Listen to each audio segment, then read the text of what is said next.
আজি মাদ্ৰাসাত পঢ়াওতা বিভিন্ন জনে বিভিন্ন নজৰত বিভিন্ন দৃষ্টিৰে চাব বিচাৰে চাব পাৰে কাৰো চকুত কোনো ঢাকি ৰাখিব নোৱাৰে কাৰো মন মানসিকতাক কোনো ঢাকি ৰাখিব নোৱাৰে কিন্তু কোনোবাই যদি নেতিবাচক দৃষ্টিভংগীৰে মাদ্ৰাসা তথা মাদ্ৰাসাত পঢ়াওতা আৰু পঢ়াওতা সকলক চাই আৰু পৃথিৱীৰ বুকুত এই সকলক নিকৃষ্ট জ্ঞান কৰে সবাতকৈ নিকৃষ্ট বুলি ভাবে বেয়া বুলি ভাবে কোনো কামৰ নহয় বুলি ভাবে তেন্তে এই সকল মাদ্রাসা কর্তৃপক্ষ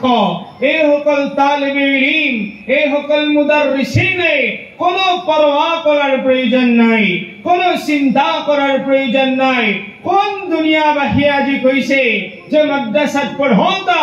আৰু পঢ়াওতা নিকৃষ্টতম হয় এটো মানুহৰ কথা এটো আল্লাহৰ বান্দাৰ কথা যিগৰাকী বিশ্ব নবী যিগৰাকী নবীৰ নবী যিগৰাকী সৰ্বশ্ৰেষ্ঠ নবী আল্লাহৰ প্যাৰা নবী সেইগৰাকী নবীয়ে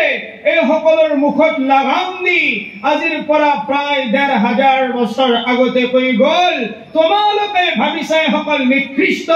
কিন্তু ১৫০০ বছৰ আগতেই সেই মদিনাৰ মছনদৰ পৰা ঘোষণা কৰি থৈ গল যিয়ে কোৰআন শিকিলে আনক শিকালে হে দুনিয়াবাসী শুনি লোৱা তোমালোকে যি ভাবা ভাবি থাকা কিন্তু নবীজিৰ দৃষ্টিত সর্বোত্তম ব্যক্তি হিসাবে সেইজনে স্বীকৃতি পালে যে কোরআন শিকি আনক শিকালে চিন্তা করার প্রয়োজন নাই সরকারের বিরুদ্ধে যাওয়া কোনো স্লোগান নহয়